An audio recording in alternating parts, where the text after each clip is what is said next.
아리조나 할트앤서울 복음방송 주안의 하나 2부 방송으로 이어집니다. 주안의 하나 2부에는 우리의 신앙을 점검하고 주님을 향해 다시 집중하게 인도하는 프로그램 전심으로와 은혜의 설교 그리고 선교지에서 겪은 일들을 나누는 부르신 곳에서가 준비되어 있습니다. 먼저 전심으로 들으시겠습니다.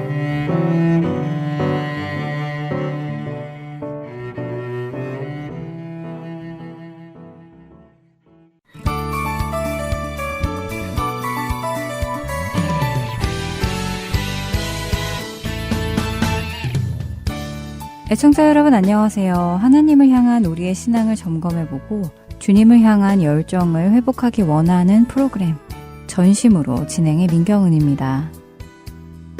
요즘 미국에는 노숙자들의 문제가 날로 심각해져 가고 있습니다. 그 노숙자들 중 많은 사람들은 마약을 사용합니다. 마약의 문제는 꼭 노숙자들만의 문제는 아니지요.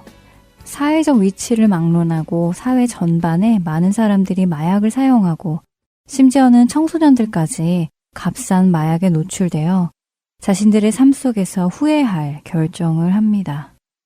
우리의 삶을 후회하게 할 결정은 마약만은 아닐 것입니다. 술, 성적인 쾌락, 돈과 명예 등도 우리로 후회할 결정을 하게 만들지요. 그런데 여러분은 왜 많은 사람들이 자신들의 삶을 망가뜨리게 되었는지 생각해 본 적 있으신가요? 돈과 힘, 명예와 성, 마약과 술, 그리고 행복과 자신들의 꿈을 위해 모든 것을 쏟아놓는 사람들의 삶에 무언가 빠져있기 때문은 아닐까요? 만일 사람들이 하나님을 경외하고 하나님과 동행하며 하나님을 아는 지식을 추구하고 하나님의 지혜를 따르는 삶을 살았다 하더라도 그들의 삶은 같은 결과를 가지고 왔을까요? 결코 그렇지 않을 것입니다. 사실 우리 시대의 문화에서는 연예인들이 문화의 아이콘이 되는 경우가 대부분입니다. 그들이 입는 옷, 행동 방식, 삶의 스타일을 사람들은 따라하지요. 우리 시대를 실질적으로 다스리는 사람들은 정치인이 아니라 유명 연예인들이라고 해도 과언이 아닐 정도입니다. 그런 이유로 미디어들은 그런 유명 연예인들에게 사회적 이슈에 대한 의견을 물어보고 이 시대의 군중들은 그 유명 연예인 스타의 의견을 경청합니다. 동성애에 대한 의견, 낙태에 대한 의견, 심지어 요즘은 대통령 후보에 대한 의견도 연예인들에게 물어봅니다. 그리고 사람들은 자신들이 열광하는 그 연예인이 지지하는 후보를 지지하기도 하지요. 물론 미디어는 바로 그런 점을 이용하여 연예인들에게 이런저런 이슈들에 대해 물어보는 것이고요. 더 나아가 기독교에 관한, 하나님에 관한, 예수님에 관한 의견까지 연예인들에게 물어보기도 합니다. 그리고 대중들은 그들의 의견을 경청하고 그 의견이 제시하는 대로 따라갑니다. 만물의 근원이신 하나님의 말씀을 듣지 않고 말이지요. 우리 시대의 성경 말씀은 옆으로 밀려났고 사람들의 생각이 옳고 그름을 판단하고 기준이 되고 있습니다. 이것은 선악과를 따먹은 아담의 후손들에게 자연스럽게 나타나는 현상입니다. 스스로 모든 것의 기준을 삼는 것 말입니다. 그런데 문제는 크리스천들까지도 이런 모습을 보인다는 것입니다. 오늘날 그리스도인들은 하나님의 말씀에 너무 무지합니다. 여호와께서 다스리시니 스스로 권위를 입으셨도다. 여호와께서 능력의 옷을 입으시며 띠를 띠셨으므로 세계도 견고히 서고 흔들리지 아니하는도다. 주의 보좌는 예로부터 견고히 섰으며 주는 영원부터 계셨나이다. 여호와여, 큰 물이 소리를 높였고 큰 물이 그 소리를 높였으니 큰 물이 그 물결을 높이나이다.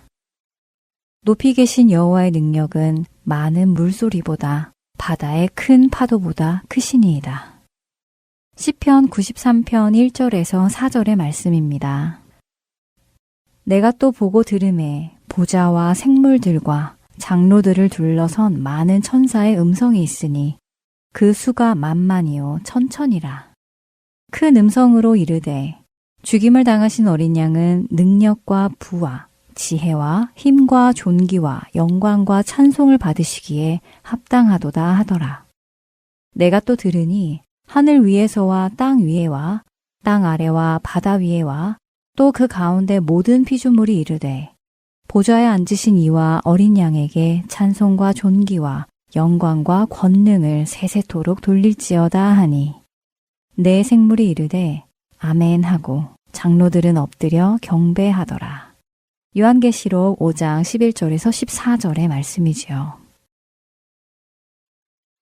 성경은 하나님이 우리의 모든 것을 관리하시는 주권자이심을 말씀하십니다. 세상의 그 어느 것도 그분의 주권 밖에 있을 수 없음을 말씀하고 계시지요. 그분이 모든 힘을 가지고 계시고 모든 능력을 가지고 계시고 모든 찬양과 찬송을 받으시기에 합당한 분이심을 성경이 말씀하고 계심에도 불구하고 사람들은 하나님 밖에서 일을 꾸미고 하나님께서 망령되게 생각하시는 일들을 계획해냅니다. 이제 시대는 험악해져서 하나님의 말씀을 경외하고 따르는 자들을 조롱하고 압박을 주고 위협을 하기까지 합니다. 그들은 세상의 모든 곳에서 하나님의 말씀과 그분의 영광을 없애기 위해 노력하고 있지요. 우리는 얼마 전 요시야의 왕의 이야기를 나누며 하나님께서 나라를 다시 회복시키실 때 모든 우상들을 제거하시는 것을 보았습니다. 이방신들의 제사장의 무덤까지 파헤쳐서 그들의 뼈를 갈아 뿌리는 모습까지 보았지요. 질투하시는 하나님께서 과연 이 시대에 하나님을 대적하는 세대에게 어떤 행동을 하실까요? 하나님의 결정에 따라 세상의 미래는 달라질 것입니다. 이러한 시대를 살아가는 우리는 무엇을 할 수 있을까요? 이사야 8장 12절 중간부터 13절을 읽어드리겠습니다. 그들이 두려워하는 것을 너희는 두려워하지 말며 놀라지 말고 만군의 여호와 그를 너희가 거룩하다 하고 그를 너희가 두려워하며 무서워할 자로 삼으라. 우리가 회복해야 하는 것은 하나님을 경외하는 것입니다. 하나님을 경외하는 것부터 배워야 합니다. 하나님을 경외하기 시작하면 우리는 하나님의 말씀을 존귀하게 여기게 됩니다. 하나님의 말씀을 존귀하게 여기게 되면 우리는 하나님의 말씀에 우리 삶을 맞추기 시작하고 그 말씀을 기준으로 살아가는 삶을 살게 됩니다. 모든 능력과 부와 지혜와 힘과 존귀와 영광과 찬송을 받으시기에 합당하신 그 하나님을 알게 되면 우리는 전심으로 그분을 따르게 됩니다. 우리의 모든 것을 당연하게 그분께 드리게 됩니다. 모든 피조물들이 마땅히 찬송과 영광과 존귀와 권능을 드려야 하는 그분께 합당한 것을 드리게 되어 있습니다. 만일 우리가 하나님께 합당한 것을 드리지 못하고 있다면 그것은 무엇을 의미하는 것일까요? 그것은 우리가 그 하나님을 온전히 모르고 있다는 증거일 것입니다. 대중은 자신들이 좋아하는 연예인들을 더 알기 원하고 더 사랑하기 원하며 자신들의 시간과 마음을 아끼지 않고 쏟아붓습니다. 그들이 하는 말을 경청하여 듣고 그들이 기뻐하는 일을 따라하는 것을 기쁘게 생각합니다. 그들은 자신들의 영혼에 채워질 수 없는 그 빈 공간을 그런 것들로 채우려고 합니다. 우리는 우리 영혼의 빈 공간을 채울 수 있는 유일한 것, 곧 하나님의 성령으로 채움받은 사람들입니다. 그렇기에 우리의 삶은 세상 사람들과는 전혀 달라야 합니다. 하나님을 향한 우리의 모습은 어떤지 돌아보기 원합니다. 그리고 하나님을 향한 경외감이 생겨나기를 소망합니다. 또한 하나님을 향한 그 경외감을 다른 이들에게도 전달하는 우리가 되기를 바랍니다. 우리의 삶 속에서 하나님을 경외하며 살아가는 모습이 나타날 때에 하나님을 경외하는 사람들이 나타날 것이기에 그렇습니다. 모든 것의 주인 되시는 그 하나님을 알아 경외함이 생겨나는 우리 모두가 되기를 소망하며 전심으로 마치겠습니다. 저는 다음 시간에 뵙겠습니다. 안녕히 계세요.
피하지 말라. 우리가 곁길로 피해도 마음속에 오시리. 심판날 당할 때 주님을 너 맞을 준비해. 마음속에 주님을 영접하라. 주 영접하라.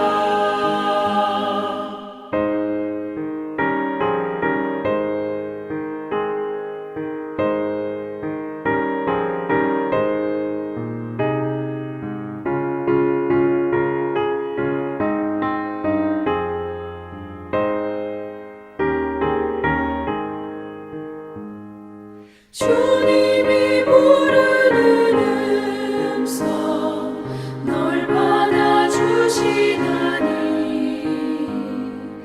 회개한 내게 임하시어 끝까지 널 도우시네. 피하지 말라. 피하지 말라. 우리가 곁길로 피해도 마음속에 오시리. 심판날 당할 때 주님을 너 맞을 준비해. 마음속에 주님을 영접하라. 주 영접하라. 주님의 은혜를 받고 너 주를 영접하라. 마음 문 활짝 열어놓고 너 주님을 영접하라. 피하지 말라. 피하지 말라. 우리가 곁길로 피해도 마음속에 오시리. 심판날 당할 때 주님을 너 맞을 준비해. 마음속에 주님을 영접하라. 주 영접하라.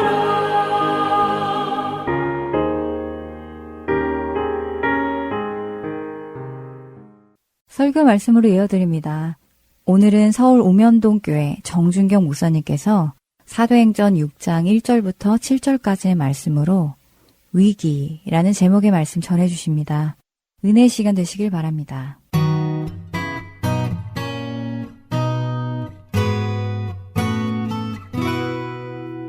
자녀들이 어떻게 해야 부모에게 효도할 수 있을까요? 자녀들은 어떻게 부모에게 효도할 수 있을까? 여러 가지 다양하게 대답할 수 있겠죠? 네.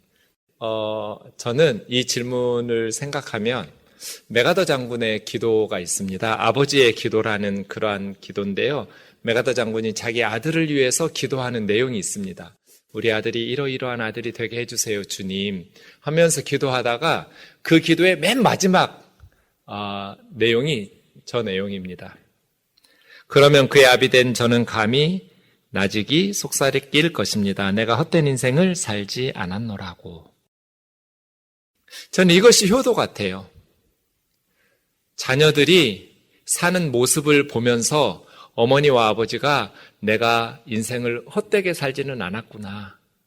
우리 아들, 딸이 사는 모습을 보면서 부모들의 마음이 큰 소리로 자랑치고 싶은 마음은 없지만 그냥 감히 하나님 앞에서 겸손하게 나직이 속삭이기를 내가 헛된 인생을 살지는 않았구나.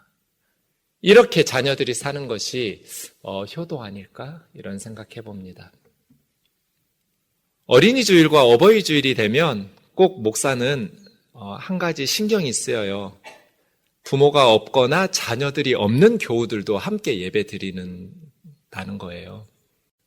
이런 말씀들이 자녀들이 있는 부모들에게는 그냥 듣지만 나는 자녀가 없는데 오늘 하루 이 설교는 나에게는 해당되지 않다고 소외되는 느낌을 받을 수 있잖아요.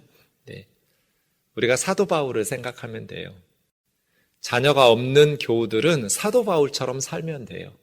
육신의 자녀는 없지만 교회에서 또 선교지에서 믿음의 자녀를 양육하면 돼요. 우리가 스승에게 또 우리에게 하나님의 말씀을 가르쳐준 영적인 리더들에게 보답하는 길도 하나님 앞에서 그들이 헛된 인생을 살지 않았노라고 탄식하지 않도록 바른 믿음으로 살아가면 되겠죠. 네, 믿음의 자녀들을 양육하는 우리 모든 교우들이 되기를 주의 이름으로 축원합니다. 사도행전이라는 성경의 이름 자체가 사도들이 행한 것을 기록한 성경이라는 뜻입니다. 사도들의 행전이지요. 사도하면 예수님께서 세우신 12사도가 나옵니다. 가롯 유다를 대신해서 사도행전에서는 마띠아라는 사람을 보충해서 12명을 채웠습니다. 그런데 사도행전 14장에 보면 바나바와 바울도 사도라고 부릅니다. 그래서 사도행전 안에서는 14명의 사도라고 불리우는 자들이 있었습니다. 초대교회에 구체적으로 어떤 사람들이 사도로 임명받아서 불리워졌는지 우리는 자료가 부족해서 알 수 없습니다. 초대교회에 직분들이 여러 개 있는데 지금 우리로서는 어떤 직분이 어떤 역할을 했는지 정확하게 파악하는 것은 불가능합니다. 사도도 그렇습니다. 그런데 사도행전의 내용을 살펴보면 베드로 사도와 바울 사도를 제외하고 그 다음에 사도 야고보가 헤롯 왕에 의해서 순교당하는 짧은 내용 기록된 것을 제외하면 다른 사도들의 사역은 전혀 등장하지 않습니다. 그래서 많은 성경학자들이 사도행전이라는 성경 이름이 적합한가? 이렇게 의문을 제기합니다. 왜냐하면 사도행전은 사도들의 사역에 대해서 침묵하고 있거든요. 앞부분은 베드로 사도의 내용이 있고요. 뒷부분은 바울 사도의 사역만 기록되어 있어요. 우리 참 궁금하거든요. 안드레 사도는 어떻게 사역했는지, 도마 사도는 어떻게 사역했는지, 12사도들의 사역의 모습이 궁금한데 성경에서도 초대교회에서도 정확한 기록을 남겨놓지 않습니다.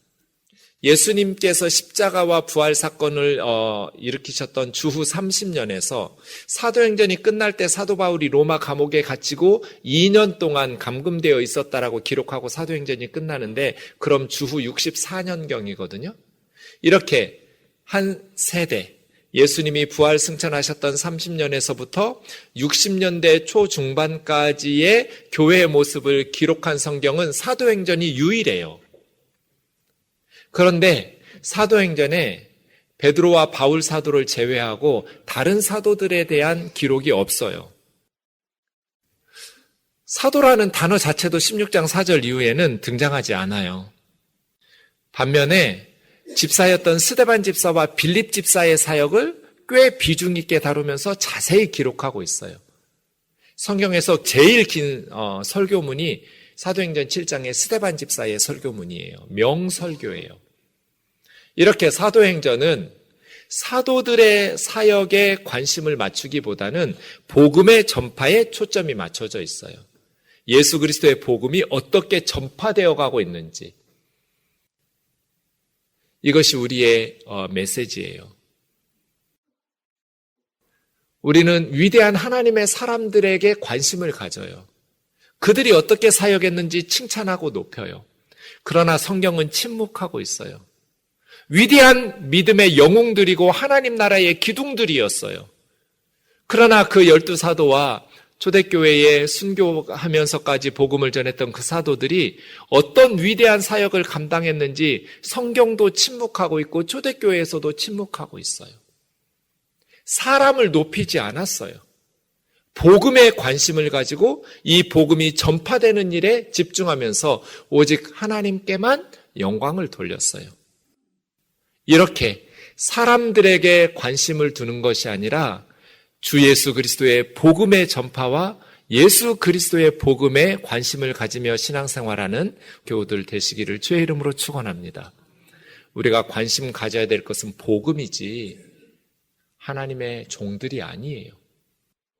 오늘 본문 6장 1절에 보면 승승장구하던 예루살렘 교회에 심각한 문제가 발생했습니다.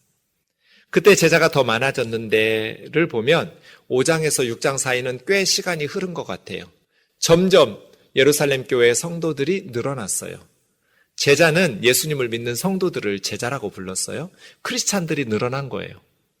그때 헬라파 유대인들이 자기 과부들이 매일매일의 구제에서 소외당한다고 느꼈어요. 헬라파 유대인과 히브리파 사람이라는 표현이 나오는데 이스라엘 사람들도 나라가 멸망한 후에 외국으로 많이 흩어졌어요. 이 사람들을 디아스포라 유대인이라고 불러요. 우리 일제강점기에 조선 사람들이 전 세계로 많이 흩어졌잖아요. 이스라엘 사람들도 그랬는데 그렇게 외국에 흩어져서 거기서 태어나기도 하고 거기서 터전을 잡고 살았던 사람들은 이제 헬라어가 더 익숙하고 헬라 문화가 더 익숙한 사람들이에요. 그런 유대인들이 유월절과 오순절을 지키려고 예루살렘에 왔고 그때 예수님의 복음을 들었고 그렇게 크리스찬이 되었어요. 예수님을 믿고 나서 이제 교회에서 신앙생활을 하고 싶었는지 특히 노년의 과부들이 이제 나의 마지막 생은 고국에서 지내야겠다고 결정하고 머물러서 예루살렘에 거주하며 살았던 것 같아요.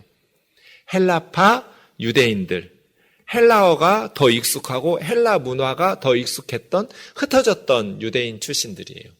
그에 비해서 히브리파 유대인들은 원래 팔레스타인에서 나고 자라서 아람어와 히브리어가 익숙하고 히브리 문화가 더 익숙한 사람들이겠죠.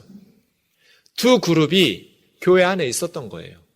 그런데 헬라파 크리스찬들이 생각할 때 이것이 사실인지 아닌지는 모르겠어요. 정말 히브리파 사람들에게는 좀 더 관심을 가지면서 잘 대하고 헬라파 과부들에게는 좀 무시하듯 그런 사역을 실제로 했는지 아니면 그런 의도가 없었는데 그렇게 느끼도록 미성숙한 행정적 실수였는지 정확한 것은 알 수가 없지만 헬라파 그리스도인들이 느낄 때 그렇게 느꼈다는 거예요. 가만 보니까 우리 헬라파 과부들은 히브리파 과부들에 비해서 더 소외당하고 무시를 당하고 있네? 홀대받고 있다라고 서운한 거예요. 그래서 히브리파 성도들을 원망했어요. 교회에는 이런 외부의 적, 5장까지는 외부의 적인 박해가 있었어요. 예루살렘 교회에 박해가 있었을 때 똘똘 뭉쳐서 기도하면서 예루살렘 교회는 그 외부의 적을 물리치고 승리했어요. 그런데 이번에는 내부의 적이 발생했어요. 분열이죠. 언제나 외부의 적보다 더 무서운 것이 내부의 분열이죠. 근데 이건 당연한 거예요. 지상에 완전한 교회는 하나도 없어요. 지상에 있는 교회는 다 불완전해요. 천상의 교회는 죄가 없으니 완전하지만 지상의 교회는 죄인들이 모이고 허물과 실수가 많은 우리들이 모여서 교회를 이루는데 어떻게 문제가 발생하지 않겠어요? 지상의 교회에 문제가 발생할 때 그걸 당연하게 여기시면 돼요. 왜요? 완전한 교회는 없으니까요. 그럼요. 문제를 해결하면 되거든요. 목사도 사람이고 예수님 믿고 오순절 성령 강림의 성령 충만한 은혜들을 체험했지만 사람들이니까 실수할 수 있는 거예요. 죄 지을 수 있는 거예요. 그래서 교회에 문제가 발생하는 건 당연한 거예요. 지극히 정상이에요. 더 큰 문제는 문제를 해결하지 못한 거예요. 교회에 문제가 발생하면 해결하면 돼요. 그런데 많은 교회가 문제 때문에 이 위기 앞에서 갈라져 싸우기도 하고 나누어지고 무너지기도 해요. 예루살렘 교회가 어떻게 해결했는지 보세요. 12사도가 모든 제자를 불러 우리가 하나님 말씀 제쳐놓고 접대 일삼는 것이 마땅치 아니하니 형제들아 너희 가운데 성령과 지혜가 충만하여 칭찬받는 사람 7을 택해라. 우리가 이 일은 그들에게 맡기고 우리는 기도하는 일과 말씀 사역에 힘써야겠다. 온 교회가 사도들의 말을 기뻐하면서 믿음과 성령이 충만한 7사람을 세웠어요. 스데반, 빌립, 브로고로, 니가노로, 디몬, 바메나. 또 유대교에 입교했던 안디옥 사람 니골라라는 것은 원래 안디옥의 이방인이었는데 예수님 믿기 전에 유대교로 할례받고 개종했었다가 이제 복음을 받아들이고 크리스찬이 된 사람 니골라까지 7명이에요. 그렇게 7명을 세워서 사도들 앞에 세우니 사도들이 기도하고 그들에게 안수하니라 이랬어요. 제가 이 말씀을 묵상하면서 참 특이하게 문제를 해결했다고 생각했어요. 왜냐하면 보통 교회들이 이렇게 해결 안 하거든요. 잘못된 접근이 2가지가 있는데 예루살렘 교회는 이 2가지를 하지 않았어요. 예루살렘 교회가 하지 않은 것. 어디 감히 사도들에게 이런 식으로 권위를 내세우면서 불만을 잠재우려고 하지 않았어요. 이런 교회들이 너무 많아요, 근데. 어디 감히 주의 종에게 하면서 권위를 내세워서 불평을 잠재우려고 해요. 예루살렘 교회는 그렇게 하지 않았어요. 보통의 권위도 아니잖아요. 예수님께서 직접 임명하신 사도적 권위잖아요. 그런데 사도들은 자신들의 권위를 내세워서 불평과 불만을 잠재우려고 하지 않았어요. 그렇게 하면 교회는 무너져요. 부패해서. 2번째는 기도해 보자고 하지 않았어요. 보통은 자 우리 기도합시다. 영적인 문제는 영적으로 해결해야 됩니다. 그렇게 하지 않았어요. 상식적으로 해결해야 될 문제를 영적으로 해결한다고 하면서 더 복잡하게 만들어요. 지금 헬라파 과부들이 구제해서 배제당하고 있다는 거잖아요. 그렇게 서운해서 원망이 생긴 거잖아요. 그러면 그렇게 서운하지 않도록 상식적으로 해결하면 될 거를 뭘 신령하게 영적으로 기도해서 뭘 해결하겠다는 거예요. 물론 기도해야죠. 영적인 일과 육적인 것은 둘로 나뉘어져 있는 게 아니에요. 하나로 연결되어 있어요. 그래서 기도합시다 하면서 문제를 외면하거나 회피하지 않았어요. 그냥 덮고 가려고 하지 않았다는 거예요. 교회는 그 문제를 심각하게 받아들이고 직면했어요. 그리고 예루살렘 교회가 한 것이 있어요. 4개예요. 하지 않은 게 있고요. 한 것이 있어요. 근데 보통 이렇게 예루살렘 교회처럼 문제 해결을 잘 안 해요. 이렇게 하면 간단하거든요. 교회는 언제든지 문제가 발생할 수 있고 문제가 발생했으면 해결하면 되거든요. 예루살렘 교회가 어떻게 해결했어요? 4가지 특징이 있는데 첫 번째는 교인 총회를 열었어요. 2번째는 사도들이 자신들의 허물을 고백했어요. 우리가 잘못했다고. 3번째는 단순히 구제 문제를 해결하기 위해서 미시적으로 접근하지 않고 근본적인 해결책을 제시했어요. 똑같은 사안들이 계속 발생할 수 있었거든요. 그리고 4번째는 임직식을 검소하게 했어요. 이런 4가지 특징들을 우리가 배워야 돼요. 하나씩 살펴보겠습니다. 첫 번째입니다. 12사도가 모든 제자를 불러서 히브리파끼리 모이고 헬라파끼리 모여서 자기 세력을 키워서 서로 싸우려고 하지 않았어요. 그랬다면 예루살렘 교회는 둘로 쪼개졌을 거예요. 사도들은 모든 제자들을 불러 모았어요. 히브리파도 모으고 헬라파도 모으고 자기들끼리 당회 열고 운영위원회 열어서 밀실에서 해결하려고 하지 않았어요. 불평이 많은 사람들 불려다가 설득하려고 하지도 않았어요. 그냥 모든 성도들을 다 불러 모았어요. 교인 총회예요. 이것이 첫 번째예요.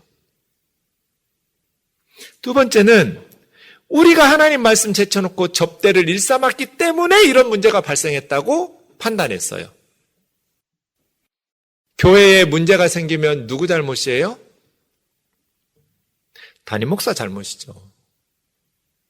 담임 목사가 설교를 잘 못하고 목회를 잘 못하니까 교회가 문제 생기는 거예요. 모든 공동체에 문제가 발생하면 탑 리더가 가장 큰 책임이에요. 예루살렘 교회에 문제가 발생했어요. 불평하는 헬라파 사람들 때문이에요? 그렇게 소외되게 오해사게 행동했던 히브리파 사람들 때문이에요? 사도들은 그들의 잘잘못을 따지지 않았어요. 우리가 잘못했다고.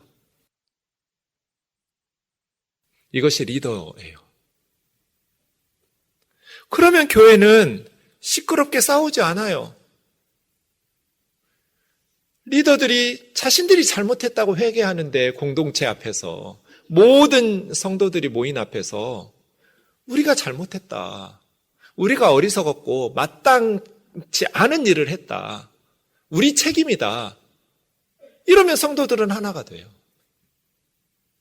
근데 리더들이 자기의 책임을 회피하고 남 탓을 하기 시작하면 교회는 서로 둘로 나뉘어서 싸우게 돼요. 20년 전에 읽었던 책인데 다른 내용들은 다 잊어버렸는데 너무나 인상 깊어서 계속 제가 떠올렸던 생각을 깊이 했던, 왜냐하면 그 내용을 읽을 때 참 인상 깊었어요. 제가 짐 콜린스라는 사람이 굿 투 그레이시라는 분석하는 팀을 꾸려서 오랫동안 분석했어요. 좋은 기업에서 위대한 기업으로 이끌었던 리더들을, 그러한 회사들을 연구한 거예요. 대부분의 회사들이 그냥 좋은 회사이다가 도태되고 사라지는데 어떤 회사들은 좋은 회사일 뿐 아니라 위대한 그룹으로 성장하는 거예요. 그렇게 회사를 이끌었던 리더들을 분석한 거예요. 그랬더니 단 한 사람의 예외도 없이 공통점이 나타났어요. 위대한 그룹을 이끌었던 리더들의 공통점 중에 하나가 이거였어요. 창문과 거울로 표현했어요. 위대한 그룹을 이끌었던 리더들은 일이 잘 될 때 창문을 보면서 저 사람들 때문이야 이렇게 공을 타인에게 돌렸어요. 나는 참 좋은 직원들을 만났어. 나는 참 행운아야. 그런데 회사에 어려움이 닥치고 공동체의 일이 잘 풀리지 않을 때는 거울을 보았대요. 거울 보면 누가 보여요? 내가 보이죠. 너 때문이야 하면서 자기 자신을 돌아보고 성찰하고 자기 탓으로 돌렸어요. 내가 잘못한 거야. 이런 리더들이 위대한 기업으로 이끌었어요. 그런데 좋은 기업이었다가 그냥 도태됐던 리더들은 정반대로 했다는 거예요. 회사 일들이 잘 될 때는 거울을 보면서 나 때문이야 하면서 우쭐대고 교만하고, 회사의 일이 안 풀리고 어려운 일이 생기면 창문을 보면서 저놈들 때문이야, 저것들 때문에 이렇게 남 탓을 했다는 거예요. 예루살렘 교회 문제 해결을 어떻게 했어요? 우리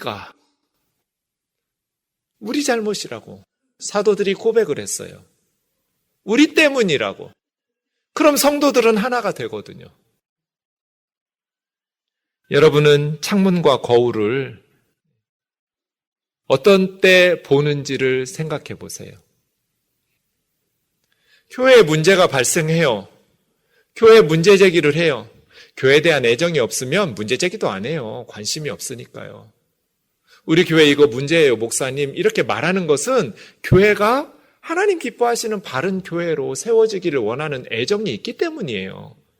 그렇게 문제 제기했을 때 어디서 감히 사도들에게, 주의 종에게 하면서 사람들을 신천지 아니냐고 의심하고 사탄의 앞잡이 노릇한다고 정죄하고 교회를 허물어뜨린다고 비난하고 왕따를 시켜요. 그래서예요. 예루살렘 교회 사도들은 어디서 감히 사도들에게 이런 권위로 불평을 잠재우려고 하지 않았어요. 우리 잘못이라고. 그 다음 세 번째, 근본적으로 해결했어요. 형제들아, 너희 가운데서 성령과 지혜가 충만하고 교우들과 세상 사람들에게 칭찬을 받는 사람 7명을 택하라고. 그래야 비슷한 문제들이 반복되지 않을 거잖아요. 헬라파 사람들에게 더 많은 과부들에게 자원을 쏟아부은 이런 식으로 해결하려고 하지 않았어요. 근본적인 문제 해결의 방법을 선택했어요. 그래서 그 사역은 그 7명에게 맡기고 구제 사역은 맡기고 우리는 기도하는 일과 말씀 사역에 힘쓰겠다고. 그랬더니 온 무리가 기뻐했어요. 문제의 근본적인 해결을 도모해야 돼요. 온 무리들이 기뻐하면서 믿음과 성령이 충만한 7명을 선택했어요. 그런데 이 7명의 이름이 다 헬라어 이름이에요. 그래서 어떤 성경학자들은 다 헬라파 유대인이었다라고 말하기도 하고, 또 존 스타트 같은 다른 많은 성경학자들은 이름은 헬라파이지만 그 시대에는 유대식 이름과 헬라식 이름을 동시에 가진 성도들이 많았기 때문에 사울이라는 유대식 이름과 바울이라는 헬라식 이름을 사도 바울도 동시에 가지고 있었잖아요.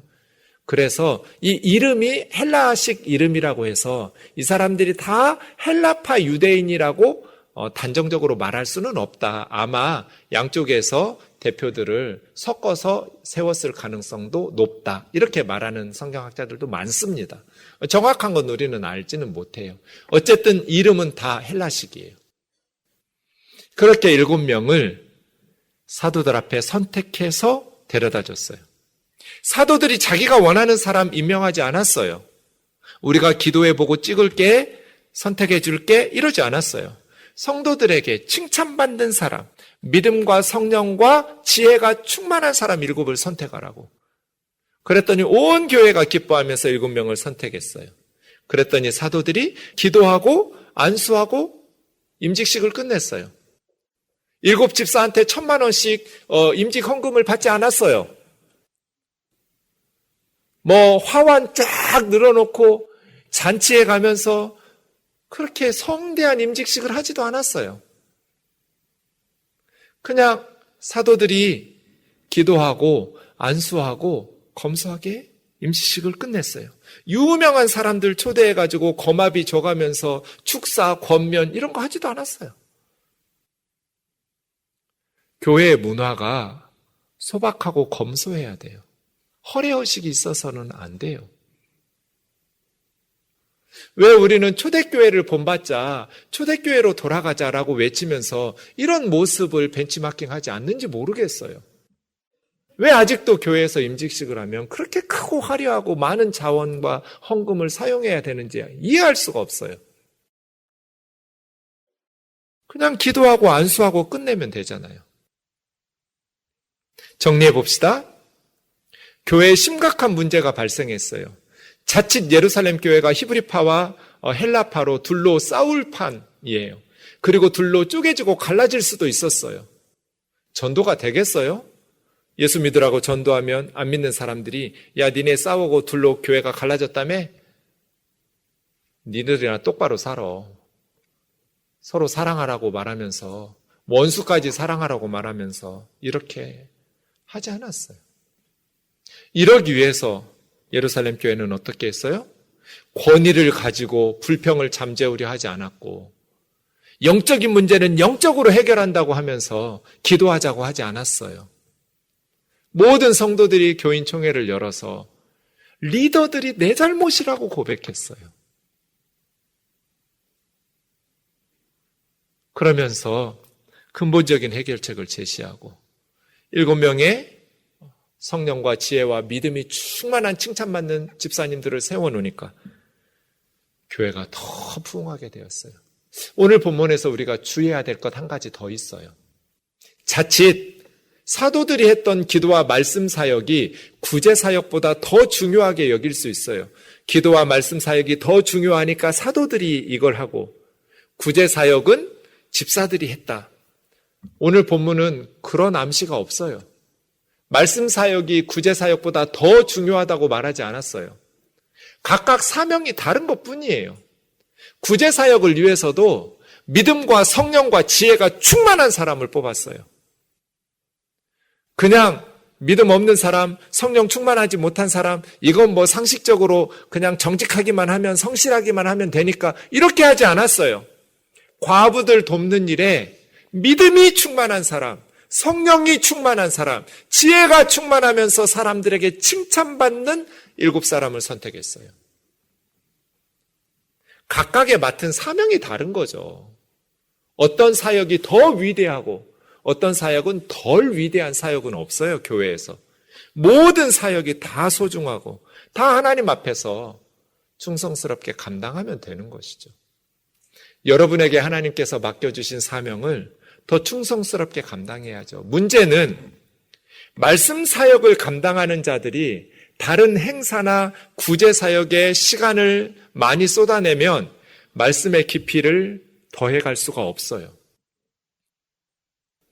그 목회자의 설교를 들으면서 우리 아이들이 신앙생활 하는데 우리 아이들이 양질의 말씀을 듣고 하나님 앞에서 바른 신앙생활을 하려면 말씀을 전하는 목회자들이 말씀의 깊이가 더해져야 돼요. 사도들이 얘기했던 건 그거예요. 하나님께서 우리에게 맡겨주신 사명은 기도하면서 말씀 사역을 하는 건데 거기에 시간을 쏟고 정성을 쏟아야 될 우리들이 과부들 구제 사역에 자원과 시간들을 많이 쏟아내니까 말씀의 사역에 깊이가 없고 말씀을 들으면서 교회가 회개하고 하나 되고 말씀의 은혜를 받지 못하니까 교회가 삐그덕거리는 거거든요. 교회는 문제는 늘 발생해요. 지상의 교회는 완전한 교회가 없으니까요. 하지만 말씀을 들을 때 우리가 성령으로 감화되고 우리의 심령이 새로워지고 주님 앞에서 회개하고 그러면 교회 문제들은 저절로 해결이 되거든요. 그런데 사도들이 말씀 제껴놓고 다른 사역에 집중하니까 교회의 문제 해결이 안 되는 거거든요. 각각의 사명이 달랐을 뿐이에요. 7절에 보시면 그렇게 위기를 해결하고 나니까 하나님의 말씀이 점점 더 왕성해졌어요. 사탄의 공격이 있었는데 위기였어요. 그런데 예루살렘 교회는 그 위기를 교회를 더 견고하게 세우는 기회로 삼았어요. 그래서 예루살렘에 있는 제자의 수가 더 심히 많아지고 허다한 제사장의 무리도 이 믿음의 그리스도의 복음에 복종했어요. 예루살렘에서 제일 예수님 믿기 힘든 사람들이 제사장들이겠죠. 제사장들이 예수님을 믿으면 직업 잃어버리는 거예요. 짐승제사는 더 이상 필요 없었거든요. 그동안 자기들이 해왔던 짐승제사가 아무 쓸모없는, 이제 더 이상 할 필요가 없는 사역이 돼버려요. 히브리서 10장 보세요. 날마다 제사장들이 짐승으로 제사 드리는 것은 죄를 없게 하지 못한다. 예수님께서 십자가에서 한 영원한 제사를 드려서 한 번의 제사로 영원히 온전하게 하나님의 백성들의 죄를 다 씻어버렸잖아요. 그런데 허다한 제사장의 무리가 크리스찬이 되었어요. 그만큼 예루살렘 교회의 모습이 성령님께서 쓰시는 강력한 무기가 되어서 사탄의 나라를 무너뜨리고 그리스도의 나라를 건설한 거예요. 교회가 이렇게 변해버렸어요. 위기였는데 그 위기를 예루살렘 교회는 허다한 무리들, 제사장들까지 복음에 복종하게 만드는 견고하게 교회를 세우는 기회로 삼았어요. 어떤 교회가 건강한 교회일까요? 저는 이 4가지를 사역의 원리로 삼고 있는데 성경적인 원칙은 타협하지 않아야 성도들이 신뢰할 수 있어요. 세상에 무릎 꿇지 말아야 돼요. 성경적인 원리를 가지고. 하나님의 말씀인 성경은 지켜가야죠. 두 번째는 투명하고 공의로워야 건강한 교회예요. 건강하지 못한 교회는 주님을 기쁘시게 할 수 없어요. 왜 목사들이 비자금을 운영하고 교회가 이상하게 숨기는 것들이 많아요? 산 위에 폴리스잖아요. 등경 위에 등불이잖아요. 산 아래에 있는 사람들이 다 볼 수 있도록. 아, 참 좋다. 나도 저기 가고 싶다. 산 위의 동네, 등경 위에 등불이 뭐예요? 안 믿는 사람들 보고 가게 앞에 진열해 놓은 쇼 인도우의 진열 상품처럼 길 지나가는 사람들이 보고 이게 교회예요. 숨기는 게 있으면 안 돼요. 그게 건강한 교회예요. 대화와 관용. 우리가 예수님 믿는 거를 제외하면 다 달라요. 취미도 다르고 정치적 이념도 다르고 지역과 직업과 다 달라요. 하지만 예수 그리스도 안에서 헬라파도 없고 히브리파도 없어요. 다 장벽을 허물어뜨리고 서로 다름을 존중하면서 대화해야 성숙한 공동체를 이룰 수 있어요. 교회는 권력이 분산돼야 돼요. 신본주의라고 말하면서 목사 혼자 독재하는 그건 하나님의 뜻이 아니에요. 민주적인 운영을 하라는 거지 인본주의적으로 교회를 운영하라는 게 아니에요. 하나님의 말씀에 따라서 모든 교우들이 함께 의논하고 함께 기도하면서 목사에게만 더 유별나게 지혜로운 성령이 임하신 게 아니에요. 어디 감히 주의종에게, 교회 안에 주의종이 아닌 사람 누가 있어요? 다 주의종인데. 우리 모두에게 동일하신 성령님이 계시고 우리 모두에게 성령님께서 하나로 이끌어 가시는데 성도들의 자율성과 권력이 존중돼야 돼요. 교회가 변하지 않으면 젊은이들은 교회로 돌아오지 않을 거예요. 교회가 변화되지 않으면 교회는 스스로 작은 문제들이 점점 커지면서 해결하지 못해서 권위를 내세워가지고 불평을 잠재우려 하거나 상식적으로 해결하면 될 문제를 영적으로 해결한다고 이상하게 해결하면서 교회는 점점 비상식적인 집단이 되고 세상으로부터 손가락질 받으면서 점점 외면당하는, 도태당하는 하나님의 징계를 피할 수 없을 거예요. 지난 한 주간 우리 선배 장로님, 권사님, 집사님들에게 편지를 쓰면서 감사한 마음도 크고 스스로 다짐도 하게 되었습니다. 이렇게 눈물과 땀을 흘려서 교회를 우리 후배들에게 물려주셨는데 정말 목회 잘해야겠다. 우리 우면동교회를 하나님 기뻐하시는 교회로 만들어서 우리 후배들에게 물려줘야겠다. 그래서 우리 선배들이 내 인생이 헛되게 살지는 않았구나. 내가 헛된 인생을 살지 않았다라고 주님 앞에 감사하다고 기도하고 고백할 수 있는 그런 후배가 되어야겠다. 이것이 효도다. 이것이 후배들의 책임이다. 많은 문제들이 발생할 수 있지만 오늘 주신 말씀의 원리들을 잘 기억하면서 하나님 기뻐하시는 교회로 세워서 우리 후배들에게 물려줄 수 있기를. 그래서 우리 믿음의 선배들이 내가 헛되게 신앙생활 하지는 않았구나, 내 인생이 헛되지는 않았다라고 하나님 앞에 감사할 수 있는 그러한 교회로 세워가기를 주의 이름으로 축원합니다.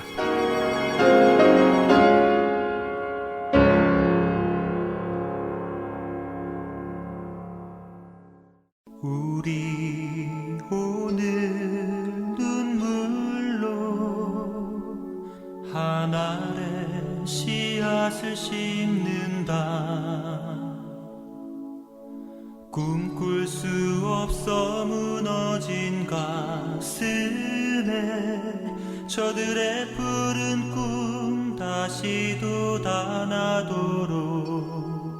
우리 함께 땀 흘려 소망의 길을 만든다.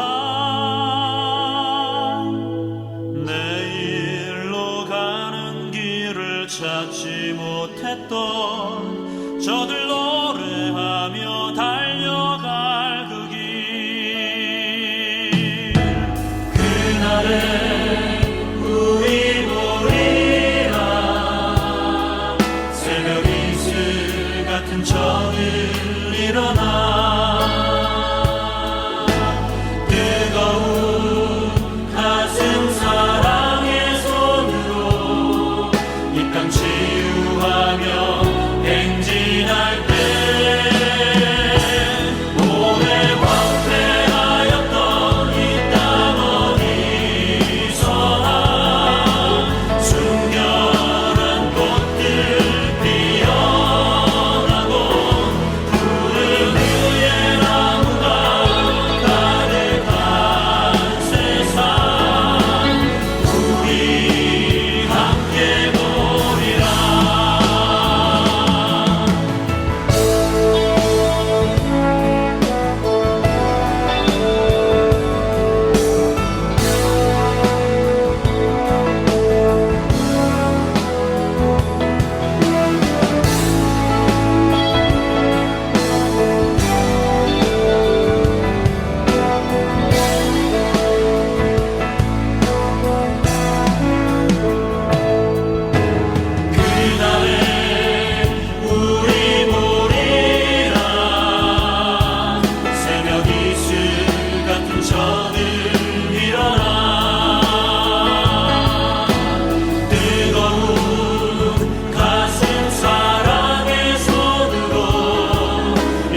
These are the days of Elijah, declaring the word of the Lord. 안녕하세요. 저는 지난 2014년부터 뉴저지 포트리 한아름과 한남 체인의 복음방송 CD를 공급하고 있는 정요셉 봉사자입니다. 믿지 않는 분들에게는 예수님의 복음을, 믿는 자들에게는 생각과 마음을 지킬 수 있도록 도와주는 복음방송이 정말 얼마나 감사한지 모릅니다. 우리 주님께 찬양과 영광을 돌려드립니다. 감사합니다. 안녕하세요. 저는 오하이오의 페어본에 있는 한국마켓과 영식당, 그리고 콜럼버스에 있는 풍민식당과 살아가 식품점에 복음방송의 CD를 비치하고 있습니다. 하나님께 복음을 전하는 작은 일에 사용하여 주심을 감사드립니다. 그런즉 저희가 믿지 아니하는 이를 어찌 부르리요? 듣지도 못한 이를 어찌 믿으리요? 전파하는 자가 없이 어찌 들으리요? 보내심을 받지 아니하였으면 어찌 전파하리요? 기록된 바 아름답도다 좋은 소식을 전하는 자들의 발이여 함과 같으니라. 복음 전파 사역의 동역자가 돼 주시겠습니까? 내일이 아니라 바로 오늘입니다. 할텐서울 복음 선교회로 전화 주십시오. 전화번호는 602-866-8999번입니다. We are the laborers in your vineyard, declaring the word of the Lord.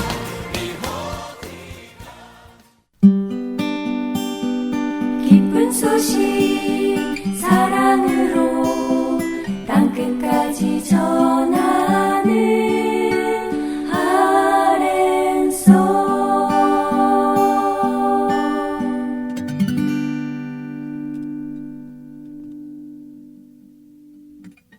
계속해서 부르신 곳에서로 이어집니다.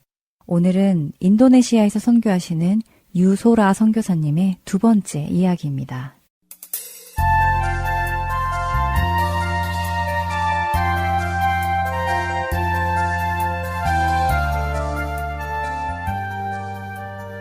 내가 일하는 것을 보여줄게. 인도네시아로 초대하시는 하나님의 초청의 메시지였습니다. LA와 인천을 경유해 자카르타로 들어가는 일정이었습니다. 10개월, 3살, 6살, 어린 세 자녀와 커다란 이민 가방 10개, 작은 가방 5개, 배낭 5개, 유모차 2대를 끌고 저희 부부는 시카고를 떠났습니다.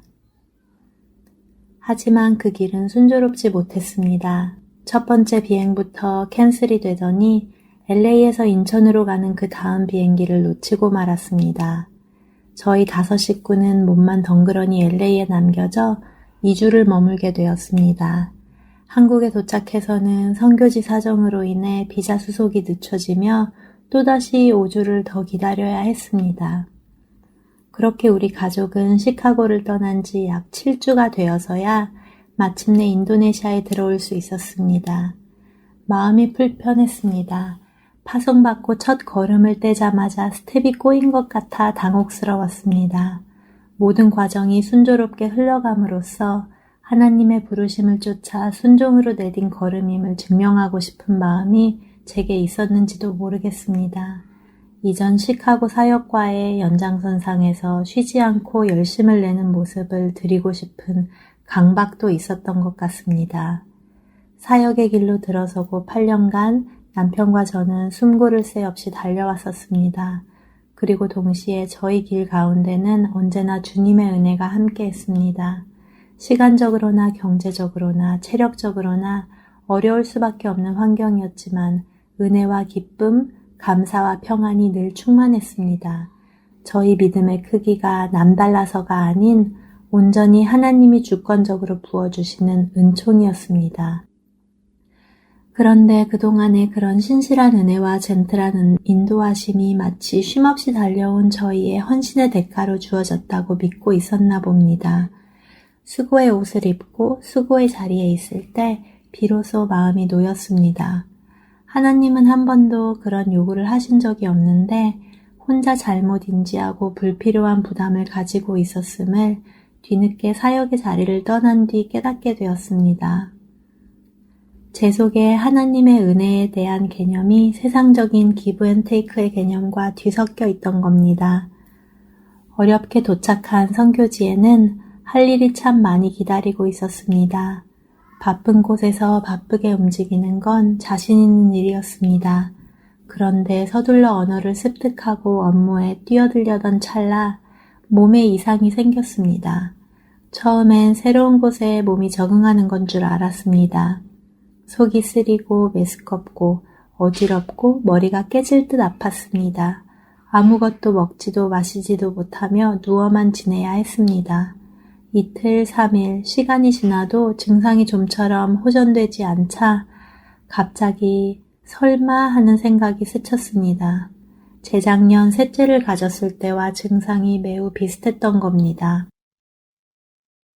임신 사실을 확인한 뒤 상태가 더욱 안 좋아졌습니다. 남편도 제 대신 새 아이를 돌보느라 계획되었던 사역에 바로 투입되지 못하고 다른 대체 업무가 주어졌습니다. 머리와 마음이 혼란스러웠습니다. 새로운 사역지에 오자마자 이게 무슨 일인가 싶었습니다. 파송해준 교회와 우리를 염두에 두고 계획을 세우고 기다렸을 선교지에 죄송하고 민망한 마음이 들었습니다. 아직 걸음마도 떼지 못한 수유 중인 셋째, 언니와 동생 사이에 끼어 늘 엄마의 사랑과 관심이 부족해 마음이 아픈 둘째, 새로운 환경과 문화, 언어 속에서 1학년을 입학하게 되는 예민한 첫째를 두고 또다시 넷째라니 심란한 마음뿐이었습니다. 그렇게 불편한 심정과 아픈 몸으로 침대에 누워 있는데 하나님께서 내 선물 마음에 드니 물으시는 겁니다. 선물이라뇨. 너무 어처구니가 없어 아무런 대답도 하지 못했습니다. 선물이라 하면 받는 사람에게 유쾌한 것이어야 하는데 지금 이 상황은 그저 당혹스러울 뿐이었기 때문입니다.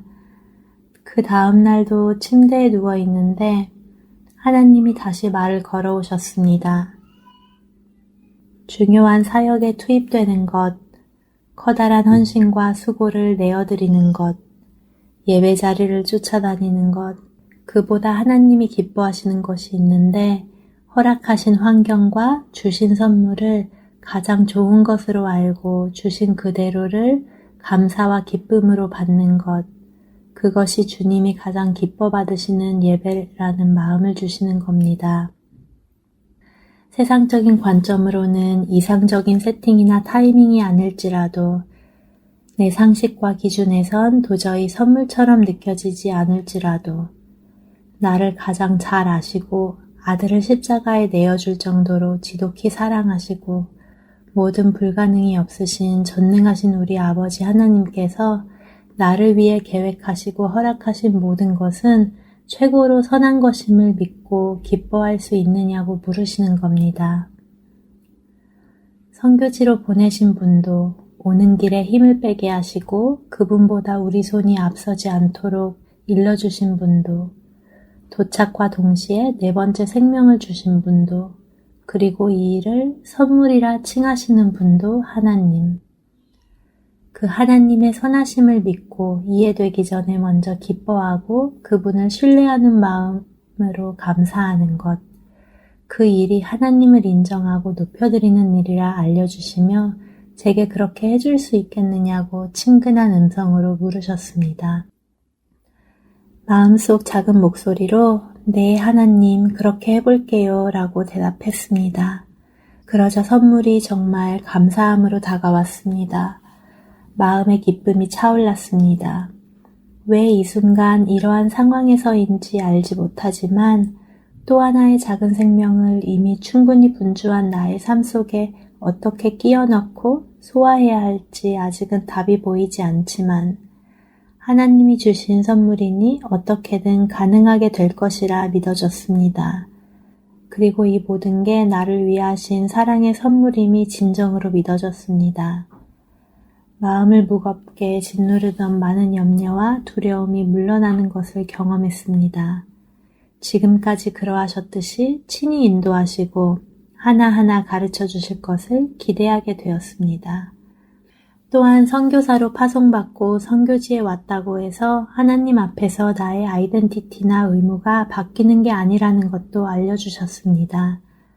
매일매일 하나님 앞에서 사는 것, 하나님의 하나님됨을 인정하고 높여드리는 것, 내 제한적인 지식 안에 하나님 하시는 일을 가두어 두지 않는 것, 주님으로부터 온 것은 가장 좋은 것임을 믿고 감사하는 것, 그래서 매일매일 일상 속에서 기뻐하고 감사할 수 있는 것, 이것이 선교사로서 나의 임무임을 알려주셨습니다.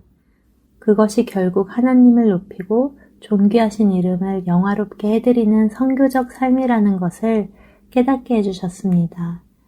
이 깨달음 앞에 제 마음속 한구석에 무거웠던 돌 하나가 사라지는 경험을 했습니다. 선한 열매를 많이 내고 내 힘, 내 희생으로 무언가를 내어드리고 나의 지혜를 의지해 좋은 계획을 세우고 현명한 결정을 내리는 것, 모두가 인정할 만한 변화를 일으키는 것, 이런 부담감들로부터 자유로워졌습니다. 데살로니가 전서 5장 16절에서 18절은 항상 기뻐하십시오. 끊임없이 기도하십시오. 모든 일에 감사하십시오. 이것이 그리스도 예수 안에서 여러분에게 바라시는 하나님의 뜻입니다. 라고 말씀하십니다. 그리고 빌립보서 1장 20절에서 21절은 나의 간절한 기대와 희망은 내가 아무 일에도 부끄러움을 당하지 않고 온전히 담대해져서 살든지 죽든지 전과 같이 지금도 내 몸에서 그리스도께서 존귀함을 받으시리라는 것입니다. 나에게는 사는 것이 그리스도이시니 죽는 것도 유익합니다. 라고 말씀하시죠. 모든 결정권을 주님께 맡기고 주인 되시는 주님이 그리시는 그림을 수동적으로 따라가는 것, 내 의견을 내지 않고 주님 좋다고 하시는 것에 동의하는 것, 결과가 아닌 과정 가운데 당신을 드러내시고 나를 빚어가시는 그분의 손길을 누리는 것, 이게 주님과 동행하는 기쁨이자 축복이고 특권임을 알게 하셨습니다.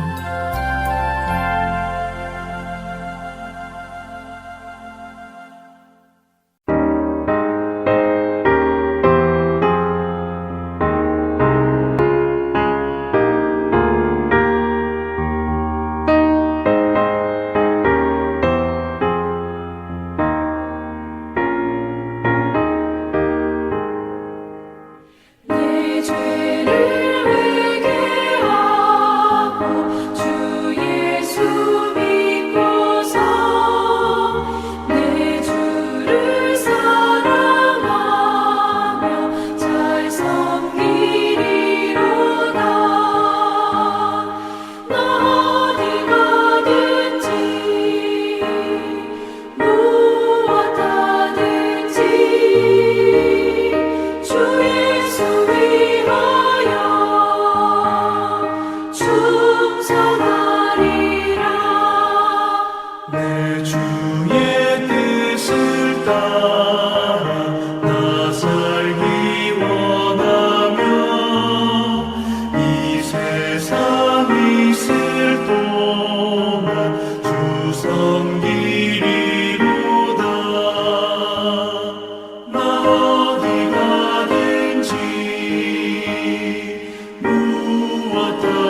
주안의 하나 2부 준비된 순서는 여기까지입니다.